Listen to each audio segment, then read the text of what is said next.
একটা মূল্যবান পার্স আছে, যেই পার্সের মাধ্যমে, যেই পার্সের কারণে মানুষ সম্মানে বাড়ে এবং কমে। কথা বলে না? সেই পার্সের নাম হলো কলব। কথা ঠিক কিনা? এই উদাহরণ তো জানি, আবারও বলছি। বেলাল হাবশী রাদিয়াল্লাহু তাআলা আনহু, দুনিয়ার দিক থেকে তার কোনো গুণ নাই। গুণ আছে? বংশ নিচু। বংশ কি? নিচু, ছোট বংশ, হাফস বংশ। এই চেহারা ছিল কালো। কালো মানুষ দেখছেন না? ডকপত আছে? আছে ডকপত? তাইলে চেহারা কালো, মানে কালো বংশের লোক। এরপরে যে গুণ থাকা দরকার, লোকমান হাকিম, সে কিন্তু কালো মানুষ ছিল, কিন্তু তার নামে কিন্তু আল্লাহ রাব্বুল আলামিন কোরআন করে সূরাও নাযিল করছে। কথা কয় না? বোঝেন কিছু? তার নামে আল্লাহ সূরা নাযিল করছে কি তার চেহারার কারণে? না বংশের কারণে? হে কিন্তু ছাগলের পাল চালাইতো, মানে ছাগল ফালতো, রাখালগিরি করতো। এই সম্মানটা বাড়লো কোথায়? হ্যাঁ, আল্লাহু আকবার। তাহলে সেখানে ও লোকমান হাকিম নাম শুনছেন, কালো। বেলাল হাবশী রাদিয়াল্লাহু তাআলা নাম শুনছেন, কালো। চেহারা কি? কালো। বংশ নিচু, শিক্ষা বকালাম, কিছু জানতেন না। নাই শিক্ষা, নাই বংশ, নাই চেহারা। ওদিকে আবার গোলামের ছেলে গোলাম। আল্লাহু আকবার। বাপও গোলাম, ছেলেও গোলাম। পয়সা, টাকা পয়সার দিক থেকে একেবারেই নিচ্ছ, কোনো টাকা পয়সা নাই। আচ্ছা, দুনিয়ার চলার জন্য যে গুণগুলো দরকার, কি গুণ আছে তার মধ্যে? একটু জোরে বলেন, আছে কোনো গুণ? কোনো গুণ নাই? তাহলে তার সম্মান তো নাই। আছে সম্মান? আছে, আছে সম্মান। তাহলে কোন দিকে, দুনিয়ার কোন বিবেচনায় তার সম্মান? বর্তমানে তো আমরা সম্মান তালাশ করি পীর হওয়ার মধ্যে, চেয়ারম্যান হওয়ার মধ্যে, মেম্বার হওয়ার মধ্যে, এমপি হওয়ার মধ্যে, বড় বংশের হওয়ার মধ্যে, শিক্ষা বড় হওয়ার মধ্যে, সৌন্দর্যের মধ্যে, শিক্ষার মধ্যে। কিন্তু আল্লাহ রাব্বুল আলামিন বলেন, না, আমার কাছে সম্মানিত ইন্না আকরামাকুম ইনদাল্লাহি আতকাকুম। আল্লাহ রাব্বুল আলামিন বলেন, যার ভিতরে আমার ভয় পয়দা হয়েছে সেই হইল আমার কাছে সম্মানিত। এই গজল শোনেন না? কালামানি গজল শোনা যায়? শুনে শুনে কালামানির সামনে ঘুমিয়ে গেছে। কিসের কারণে সম্মান বাড়ছে? তার কি গুণ ছিল? আল্লাহ চেহারার দিক থেকে তো কালো। ওদিকে আব্বাজান বলতেন, আমার শরীর দুর্বল, অসুস্থ। আল্লাহ আল্লাহ কিসের কারণে সম্মান বাড়াইছে? এইটা যদি একবার বুঝে আসে তাহলে তো কাবিয়া। কথা ঠিক না? যেই কথা বলতে চাইছিলাম, যে যারা নাকি আজকে সৌন্দর্যের পিছনে পড়ছেন, যারা আজকে বংশের বড় পিছনে পড়ছেন, যারা শিক্ষার পিছনে পড়ছেন, যারা টাকার পিছনে পড়ছেন, সম্পদের পিছনে পড়ছেন, এই কথাটা তো আমি বলি নাই, মুসলমানদেরকে বলতেছি, ইমানদারদেরকে বলছি। আল্লাহ রাব্বুল আলামিন বলেন, ইন্না আকরামাকুম ইনদাল্লাহি আতকাকুম। যার ভিতরে আমার মাওলা বলতেছেন, যার ভিতরে আমার ভয় পয়দা হয়েছে, তারাই আমার কাছে সম্মানিত। সবাই বলি সুবহানাল্লাহ। এই জন্য আমার বাজানদেরকে, পর্দা আলে মা বোনদেরকে বলবো, যেই কথা বলতে চাইছিলাম, যে এখানে কিন্তু কলমের উপরে ভিত্তি করিয়া মানুষের সম্মান বাড়ে কমে, ঠিক না? এই যে আল্লাহ রাব্বুল আলামিন ঘোষণা করছেন যে সমস্ত মাখলুকাতের ভিতরে শ্রেষ্ঠ মানুষ, এইটা কিন্তু কলমের উপরে ভিত্তি করিয়া। কথা ঠিক কিনা? এই কলব যেমন নাকি শরীরে রোগ হয়, শরীরে কি হয়? রোগ হয়। এই এই শরীরের রোগ সারার জন্যে ডাক্তারের কাছে যাই না, এরকম কলবের রোগ আছে। কলবের কি আছে? রোগ আছে। এই কলবের রোগ যখন ভালো হয়ে যায় আল্লাহর ফজল করবে, ওই মানুষটা ওই পার্সের কারণে ফেরেশতার চেয়েও সম্মানিত। কথা ঠিক না? এই রোগগুলো দূর করার জন্যই আপনারা জানেন আল্লাহ রসুলকে আল্লাহ দুনিয়াতে পাঠাইছেন। এই পাঠানের কয়েকটা কারণের ভিতরে একটা হলো ওয়ুযাক্কিহি। কথা কয় না?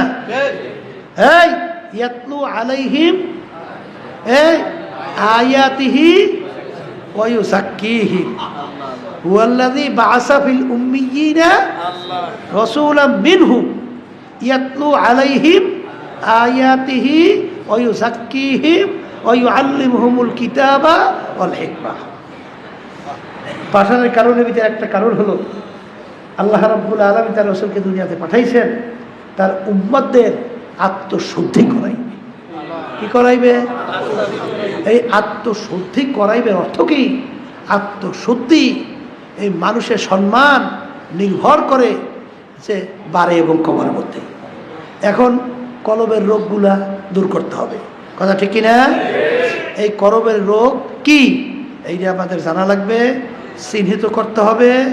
ওই রোগ সাইয়া এরপর দুনিয়া থেকে বিদায় নিয়া ওই সাদা তিনটা কাপড়ের ভিতরে প্যাঁচের ভিতরে ঢুকতে হবে। কথা কয় না? কাপড় কয়টা? ওই প্যাঁচ যেদিন দেবে এই দেওয়ার আগে সোজা হওয়া লাগবে। ওই প্যাঁচ দেওয়ার আগে সোজা হওয়া লাগবে। এই জন্য কলবের রোগ দূর না করা পর্যন্ত শুনতেছিলেন। আজকে আমি আয়াত শরীফ প্রথম যে তেলাওয়াত করছি, ক্বাদ আফলাহা মান যাক্কাহা ওয়া ক্বাদ খাবা মান দাসসাহা। যারা ওই কলব নামক ওই গোশতের টুকরাকে পরিষ্কার করতে পারবে তারাই কামিয়াব হবে, নাজাত পেয়ে জান্নাতে যাবে, তারাই আশরাফুল মাখলুকাত হিসাবে আমার কাছে পরিচয় লাভ করতে পারবে। সবাই বলে আল্লাহুম্মা আমিন। আল্লাহ আমার জন্য আমাদের সবার জন্য আপনি কবুল করে না। আর সবসময় মনে রাখেন, এই আপনার আমার দ্বারা চেষ্টা করে রোগ সারা কোনোদিন সম্ভব না। সম্ভব? এই জন্যই শোনেন না, এই আল্লামা ওই যে কারিমা লেখছেন শেখ সাদী রহমাতুল্লাহি আলাইহি, এই যে বারবার বলতেছেন তাদের চিন্তা ছিল, চেষ্টা ছিল, কবরের চিন্তা ছিল। এর জন্যই তো তারাই চেষ্টা করছে। বারবার বলতেছিলেন না, কারিমা বিভাগ সাহেবার হালেমা কে হাসতা মাসিরে কামান্দে হাওয়া। চেষ্টা নাই তার ফল নাই, চেষ্টা নাই সে কোনোদিন কামিয়াব হয় নাই। এই জন্য আমার বাজানদেরকে বলবো, পর্দার মা বোনদেরকে বলবো, ক্বাদ আফলাহা মান যাক্কাহা ওয়া ক্বাদ খাবা মান দাসসাহা। আল্লাহ রাব্বুল আলামিন গুরুত্ব বুঝাবার জন্যে তোমার আমার মায়ার কারণে প্রায় 11টা কসম করার পরে আল্লাহ বলতেছেন, যারা ওই কলব নামক গোশতের টুকরা পরিষ্কার করতে পারবা তারাই নাজাত পাইয়া আমার জান্নাতে যাইতে পারবা। এর ভিতরে একটা রোগের কথা বলছিলাম, তাকাব্বুরি। একটা রোগের নাম কি? তাকাব্বুরি। আমি বড়, আমি ভালো। এই আল্লাহর বান্দারায়, পর্দার আড়ালের মা বোনেরা, আমি বড়, আমি ভালো, এইটা বলার শক্তি দুনিয়ার কোনো মানুষের নাই। বাজান সবসময় একটা কথা মনে রাখো, ইবলিস আল্লাহ রাব্বুল আলামিন ওকে এমন জাহেন দান করছিলেন, এমন জেহেন দান করছিলেন, এমন ব্রেন দান করছিলেন। আসমানি কিতাবের সংখ্যা 104 কিতাব আসমানি। এই কিতাবের ইলম আল্লাহ রাব্বুল আলামিন ইবলিসকে দান করছিল। এত বড় জানোই না পান্ডিত।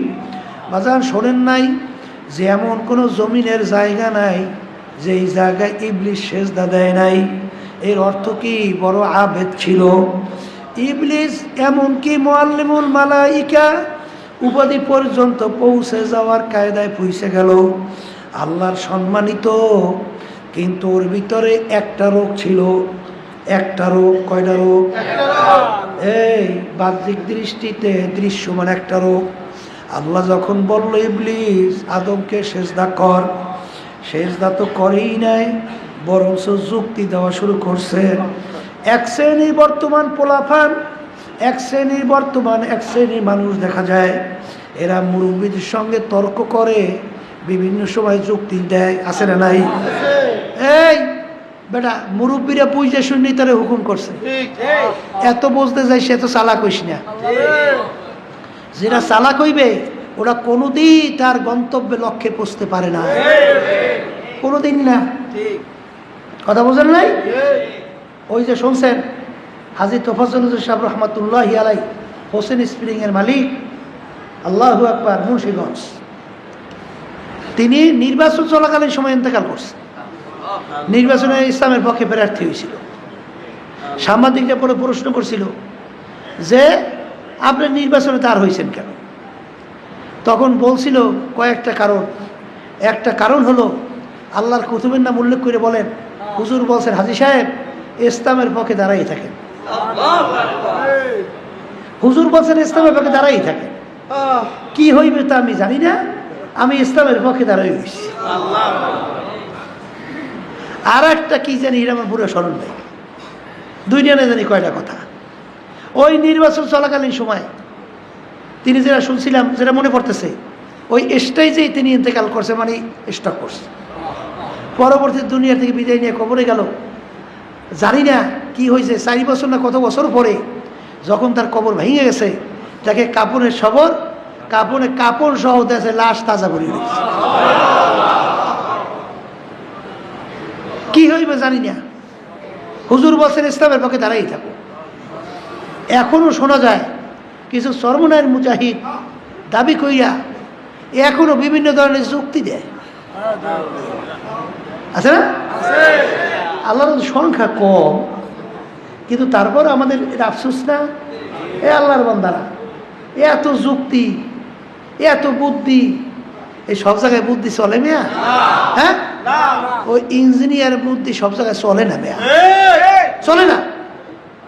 ওই আব্বাজান বারবার উদাহরণ দিয়ে বলতো না যে ইঞ্জিনিয়ার পালকিতে যায়, কান্দের মধ্যে উড়াইয়া, ওটার আগে কইতে লস্কর নাকি, আগে জানতেন না?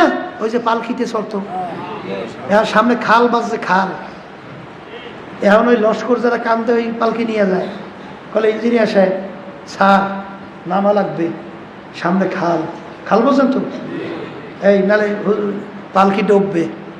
বলে কেন? তোমরা একটা কাজ করো, খালের পানি মাপো। কি মাপবে? খালের পানি। তাই পাশে মাপছে 1 ফুট, এইবার ধরেন 2 ফুট, এইবার দেয় 3 ফুট, 3.5 ফুট, এইবার আবার উঠতে উঠতে আবার 1 ফুট। এবার ইঞ্জিনিয়ারিং গড় করে, গড় 1 ফুট, 3.5 ফুট, এই গড় করিয়া দেয় হয়েছে 2 ফুট। কয় ফুট? এক গড় 2 ফুট। এখন কইতে আছে হ্যাঁ পালকি চালাও, চলবে, অসুবিধা নেই। এখন যখন নাকি পালকি চালাইতে আছে, 3.5 ফুটের জায়গায় যখন গেছে, এখন তো ডোবে। এখন ঠরো, এই দাঁড়াও দাঁড়াও, কি হয়েছে? হিসাব কোনো জায়গায় ভুল হইল নাকি? কিরে পালকি ডোবে কা? পালকি ডোবে কেন? এখন হিসাব নিকাশ আবার অঙ্কে থাকবে না, হিসাব তো ঠিক আছে, পালকি ডোবে কা? তখন ওই যারা নাকি ওই পালকি টানে, ওরা বলতেছে স্যার সব জায়গায় ইঞ্জিনিয়ারিং এর হিসাব চলে না। এক শ্রেণী সর্বনাই মুজাহিদ হয়েছে, ওর ইঞ্জিনিয়ারিং হিসাব, সব জায়গায় ইঞ্জিনিয়ারিং হিসাব চলে না।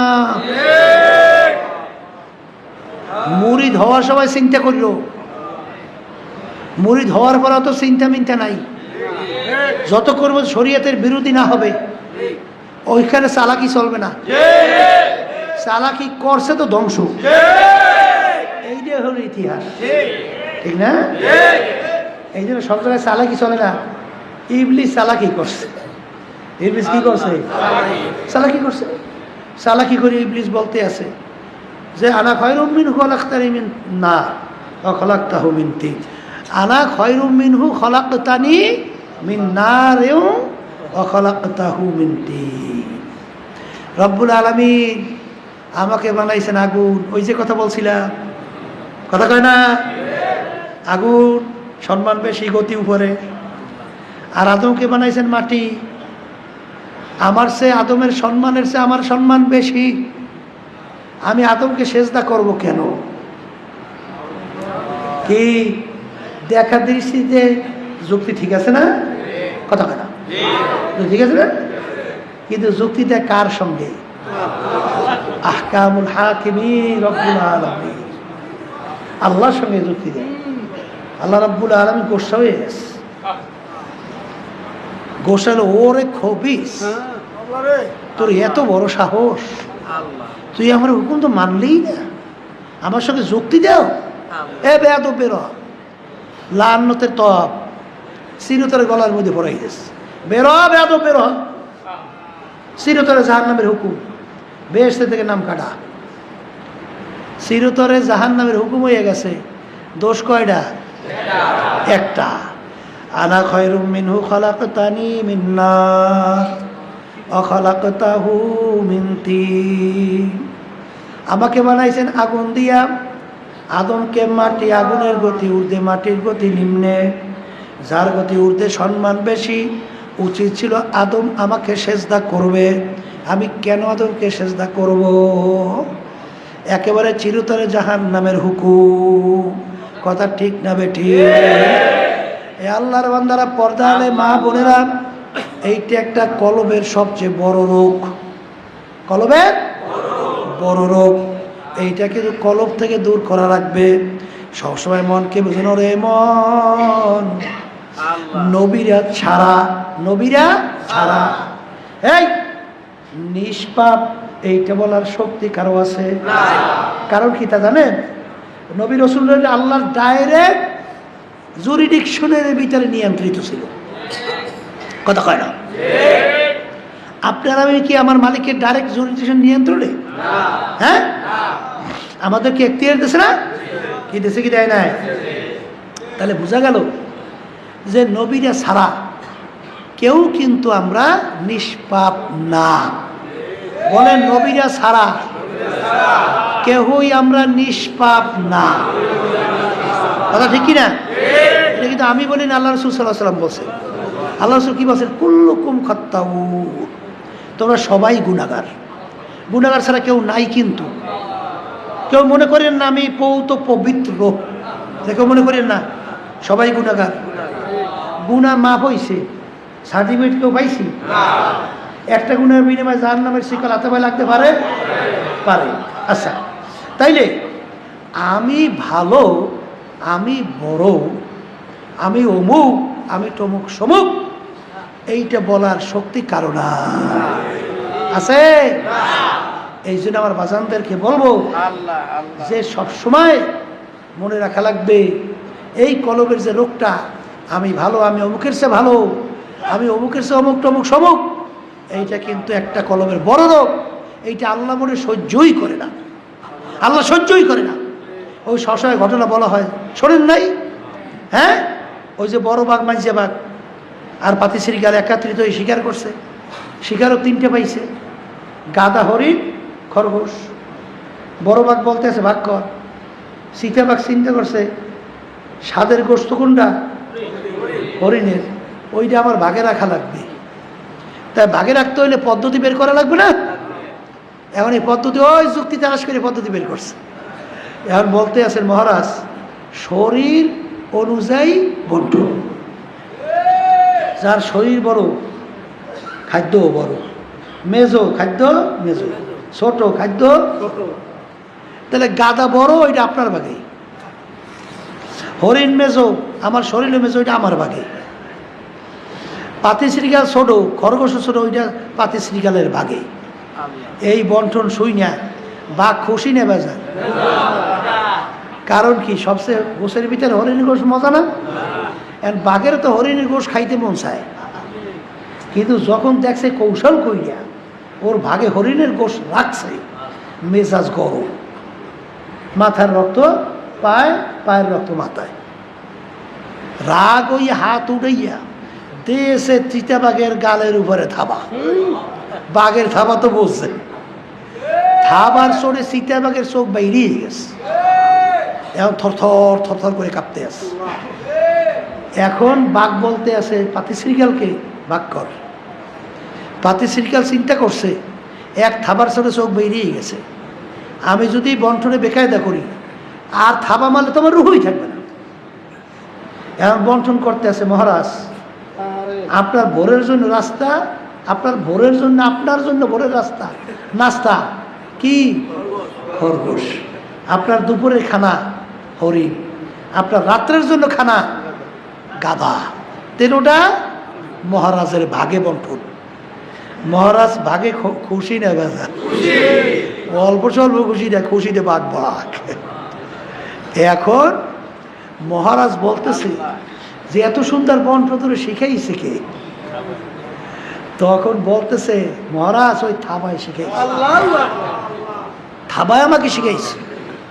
তখন মহারাজ খুশি হয়ে বলতেছে যে তুই যখন আমাকে বরত্ব, আমার মহারাজগিরি তুই সম্মান দেখাইছ, যা আমি তোর প্রতি খুশি হয়ে গেছি, আমার কিচ্ছু লাগবে না, সব আমি তোকে দিয়ে দিলাম। আমার মালিক আল্লাহু আকবার, আমার মালিক সর্বদিক থেকে বড়। এ কবরের যাত্রীরা যারা মরবেন, কবরে যাবেন, যারা আল্লাহর উপরে ঈমান আনছেন, বাজান তাকাব্বুরি হলো কলবের সবচেয়ে একটা বড় রোগ। আমি আমি আমি এই রোগ মোড়ে আল্লাহ সহ্যই করে না। আনা ইন্দামুন না, আল্লাহু আকবার আল্লাহু আকবার। এই তাকাব্বুরি হইল আমার মাওলার খাস পোশাক, মালিকের আল কেবরো হৃদয়, আল কেবরো হৃদয়। আমার মালিকের খাস পোশাক হলো তাকাব্বুরি। এই গুণ একমাত্র আমার মালিকের জন্য খাস। এই গুণ কারো ভিতরে থাকতে পারে না, আর এই গুণ বিশিষ্ট কেউ কোনোদিন হইতেও পারে না। যদি কেউ তাকাব্বুরি করো, আমার মালিক সহ্য করে না। যেরকম নাকি বাঘ খুশি হইয়া সব পাতি শ্রীকালকে দিয়ে দিল, ঠিক আমার মালিক বান্দা বান্দির দিকে তাকাইয়া আছে। যদি কেউ তাকাব্বুরির এই রোগ ভিতরে রাখো, আমার মালিক এমন ভাবে থাবা মারবে, এক থাবার চলে জাহান্নামে চলে যাবা। এই জন্য হাদিসে কুদসির ভিতরে আসছে, হাদিসে কুদসি, আনা ইনদামু কাসরাতিল কুলুব। আমার মালিক বলে আমি ভাঙ্গা দিলের কাছে থাকি, আমি ভাঙ্গা দিলের কাছে থাকি। উঁচা জমিনে কোনোদিন পানি জমে না, রাউগা শক্ত জমিনে কোনোদিন ফসল হয় না। যেই বন্দা বান্দিদের তাকাব্বুরির কারণে আমি পীর, আমি মুফতি, আমি মুহাদ্দিস, আমি চেয়ারম্যান, আমি মেম্বার, আমি এমপি, আমি মিনিস্টার, আমি অত সম্পদের মালিক, আমি এত বিল্ডিং এর মালিক, আমি এই সুন্দরীর মালিক, আমি এত সুন্দর, আমি অমুক তমুক সবুক। বাজান এইটা কিন্তু আমার মালিক মনে সহ্যই করে না। আনা ইনদামুল কাসরাতিল কুলুব। যেই বান্দা বান্দি নিজের গুনার কথা মনে কইরা, নিজেকে ছোট মনে কইরা, আমার মালিকের কাছে সবুর্দ কইরা বান্দাবাদি যখন করুণ সুরে দিলটাকে ভাইরা দুই চোখের পানি ছাড়বে,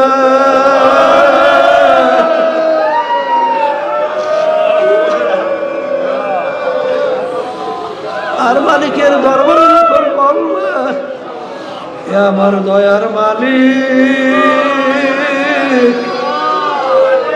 তুমি যদি আমাকে মাপ নাই করো, মালিক ওই জাহান্নামের আযাব এক সেকেন্ড সহ্য করার আমার না, কবরে আযাব সহ্য করার শক্তি আমার নাই। আমার মালিক কিয়ামতের ময়দানে সূর্য যখন উদয় হবে, ওই সূর্যের আমার আল্লাহ তাপ সহ্য করার শক্তি আমার নাই।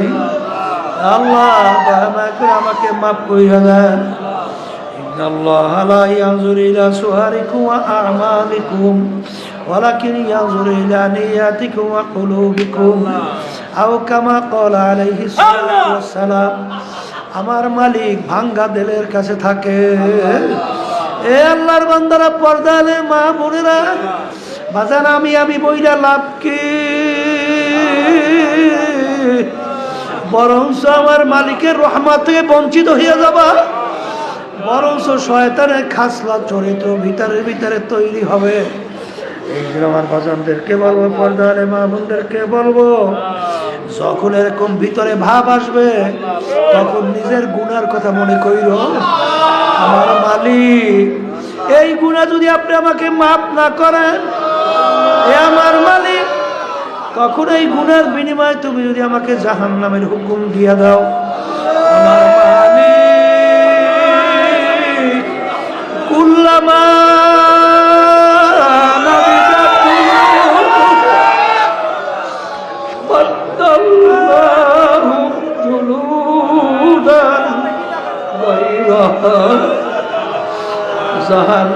জাহান্নামের ভিতরে জ্বলতে তাদের শরীরের চামড়াটা শরীর থেকে পৃথক হইয়া আমার আল্লাহ বলে জমিনের ভিতরে ধারাস কইরা পইরা যাবে।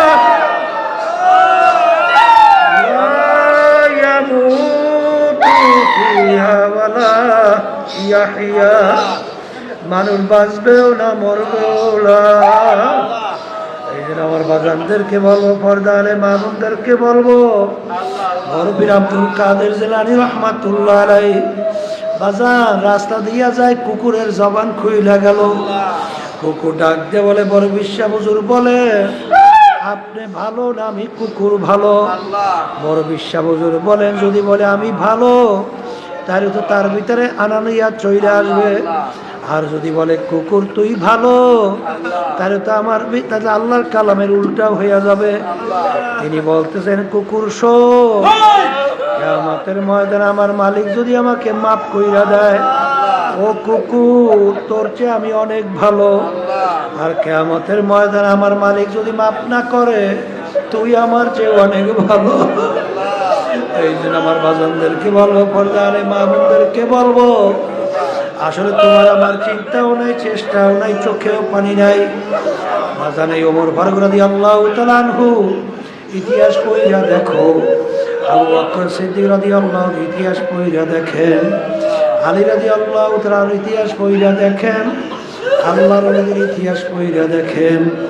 আমার আব্বাজান প্রায় বলতেন, যেই মামলার তদবির নাই ওই মামলার খাতির খালাস নাই। আল্লাহর কুতুবেরা কাঁদতে কাঁদতে আমাদের সামনে ঘুমাইয়া রয়েছে। তুমি আর আমি গুনার পর গুনাহ কইরা যাইতেছি। আরে আরে, একটু চিন্তাও নাই, চেষ্টাও নাই, চোখেও পানি নাই।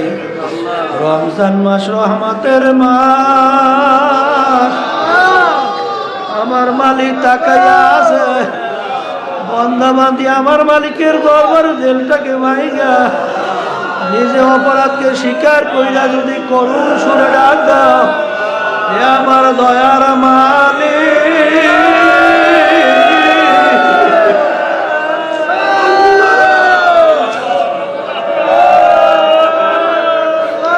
নাফরমান তোমার দরবারে হাজির, আমার মালিকের দরবারে ডাক দিতে দেরি,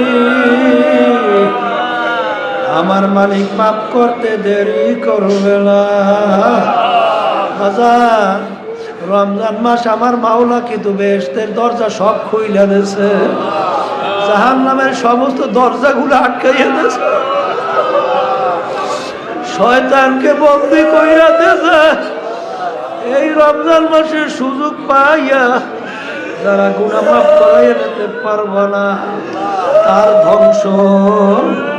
বাজার আমার মালিক তোমাকে আমাকে যখন নিয়ে আসছেন, একটু হাতটা তুইলা দুই চোখের পানি ছাইরা তেলটাকে ভাইগা মালিকের কাছে মাপ চাও, মাপ চাও, মাপ চাও।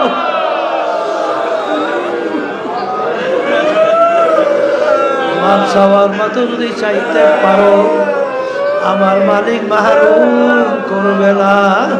আল্লাহুম্মা আমিন।